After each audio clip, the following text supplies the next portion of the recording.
What's up, guys? Welcome to today's video where we're going to give you the absolute juice on a tip that is honestly so simple that most people, when you see it, are going to say to yourself, why did I not think of that?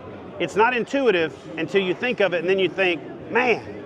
So anyway, without further ado, we hooked up with Greg at the Bassmaster Classic, and he had this little shit-eating grin on his face and was like, dude, you want me to show you a little tip? He's like, this is so counterintuitive that you're not gonna think of it, you'll never think of it, but it's real simple. And I'm like, usually when you got that kind of sales pitch leading in, it's some corny thing, but when he showed it to me, I was like, man, we've got to film that. So we filmed it at the Classic. The problem was we were trying to shoot a short version that went too long for a short version and too short for a long version. So we're gonna reshoot it here where Greg doesn't have a time limit and he can walk you through this tip that, honestly, it's one of those things that when you see it, you're gonna say to yourself, why didn't I think of that? But it's so counterintuitive that you would have never done it. Does that make sense? Yeah. All right, cool. So without further ado, Greg, talk to us about this little tip that is it's the absolute juice if you use any type of high-end electronics. All right, so we're going to start with, this is CMAP on board. So this is the map that is built into your unit.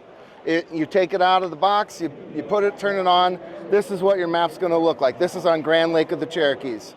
All right, so you can see there's some interesting structure here. You can see there's a little something there, and it looks pretty good. I mean, 1 foot contours, that's always been the industry standard.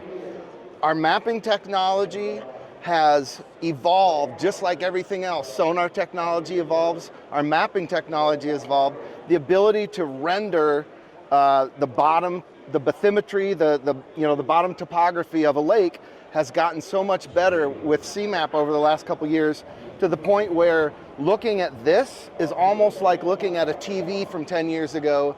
And then after I go through these next 2 steps, it's like looking at a 4K TV that just came out, right? So this is CMAP on board. Now we're gonna switch over to CMAP Reveal, the 215 card, which is the South Central.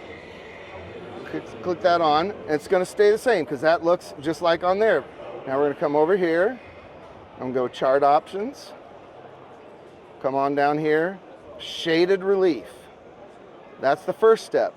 All right, so now we've got all the exact same contours, 1 foot contours. Now we've got the depth shading. Wherever it's orange or orangish red, that's shallow. Whenever it's green or blue, that's deeper. So this is the next step where it's like the 4K TV. All right, let me say one thing before you go any further. Here's kind of like a juice within the juice. If you're not using the shaded relief yet to where you can back out in a bigger view and you develop a certain pattern, and then you can look at other parts of the lake and go, that exact same thing exists somewhere else, you are wrong. You are not getting the most out of your units. Right. So I just wanted to say that before we go any further. I'm catching them all on the orange. I'm catching them all on the yellow. Exactly. Or something like that. So just back out to a bigger view, and then you can see more of those types of places. And so if you're doing like a 3-day pre-fishing setup for a tournament, check that spot where you find the fishing, go check other spots like it. Now, I'm gonna reiterate what he said. What he's about to show you is literally like you had a 4K TV, but you had like a 720 screen filter over the top of it. Right. So you couldn't see the 4K through it, and it's so crazy that we don't think of this, which is why this is such a good tip. So go ahead, Greg, take it from there. So this is the counterintuitive part. I'm gonna tell you to turn off your contours. 1 foot contours have been... Wait, same thing. Literally, when he said that the first time, I was like, what do you mean turn off the contours? That's like our claim to fame. That's the whole, greatest detail, 1 foot contours and all that other stuff. Right. So go ahead. All right, so over here, right below my shaded relief button, I'm gonna hit this button called No Contours. Now you look over here while I do this. Boom. Now I'm gonna point out this one right here. I'm gonna zoom in a little bit.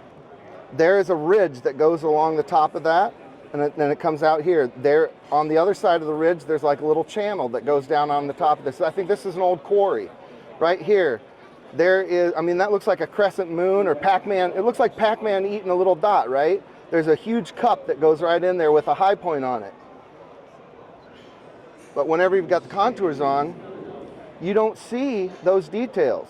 This is why it's like, the contours are the old TV, but behind that is this like 4K resolution. Not every single lake we have that quality on, but all the ones that we've been doing lately have this higher resolution where if you turn off the contours, you're going to see things that you've never seen before. Now let me do something real quick to turn this into a real world scenario. So after you told us about that at the Classic, we've had 2 weeks. Got out on the lake a couple times, and we've got a few lakes that we fish where you don't have the map, but you have Genesis Live, so you make your own map. Right. And then you really don't think about it, but on Genesis Live, you've got the contour lines on because you're trying to find these ridges and stuff, so you can use them as your guide to follow. But here's something that I figured out, and when I did, it was the light bulb went off because of the light bulb you made go off. Okay. So you see a road bed on your chart, right? And it tells you where a dotted line is, it shows you the road bed.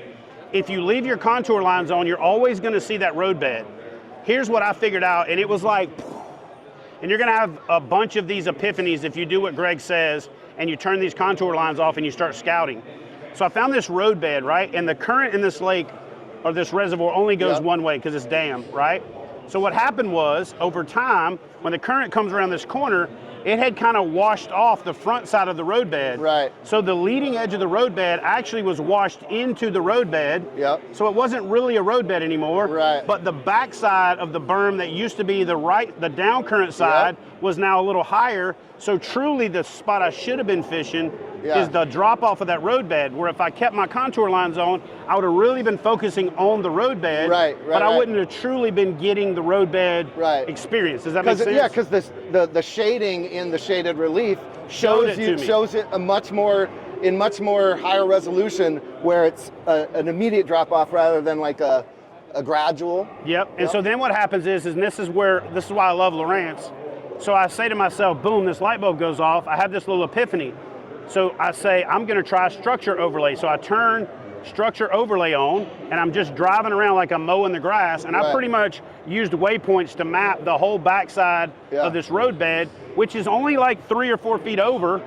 But it's you know how they say it's a game of inches? Oh yeah, Literally no fish over here, fish over here. But if I would have been checking just the road bed, I would have never found it. And if it wasn't for your tip, that light bulb wouldn't have went off. So this whole turn the contour lines off seems like such a simple thing, but it's a domino effect to what you can do to compound the amount of information you can get with all of the features that, from Genesis Live to, you know, the shaded relief to all of those things. And when you play with those tools, you can really start to put the puzzle together. You mentioned Genesis Live, and this is something that I think your kayak anglers are gonna will enjoy hearing. So you're talking about going out and doing, maybe you can do a small lake, or you can go do a pocket or a creek arm or something like that. And the tighter the details that you do when you do your grid, the better the map will be. But here's what you guys are going to want to know if you're going out and doing small lakes that are kind of off the beaten path. If you go out there and do that with Genesis Live and upload it to Go Free Shop, to the Insight Genesis store, I've got a team that I work with that goes through and they look and they see if a lake has been finished, it goes into the next update. So all those lakes that you go out and do and map yourself, you can get them into the card and then have this, maybe not quite this level of detail, because this was done with multi-beam, but you can get that level of detail and it'll be in the next update of the card, because we're constantly pulling that public uploaded data from Genesis. So, and the one thing that we don't think about a lot, and you start to see this, is that we don't think about the fact that water levels fluctuate as much as they do, and you already might be off a couple of feet from looking at something because the contour line relative to where you're at is not exactly right with the fluctuating water levels, especially season to season. But when you turn off the shaded relief, then you use your structure overlay, it just allows you to really find that spot on the spot and just completely dial it in. And I'll be honest with you guys, I'm kind of on the fence about the whole Genesis Live update it to where it gets into the update, because sometimes you might want to just keep that juice to yourself. Then you just keep it on your card. Exactly. Then you just keep it on your card. Exactly. So, well, listen, guys, that is, in a nutshell, by far one of the smartest counterintuitive tips I've ever heard. And I wanted to share it with you guys because that's one of those things that we could just keep to ourselves. It's one of the things that I actually overheard Greg telling a pro in the booth at the Classic, and then I was just like, hey, is there any way I can get you to say that on camera? He's like, absolutely, man. And we didn't get a good video of it at the Classic, so I figured we'd reshoot it. We use that other video for a short or something, but man, I can't thank you enough. Yeah. And listen, guys, this is why I love working with Lowrance, constantly pushing the envelope, constantly pushing the edge of technology and available information for us to get out there and maximize our time on the water. I'll see y'all in the next video.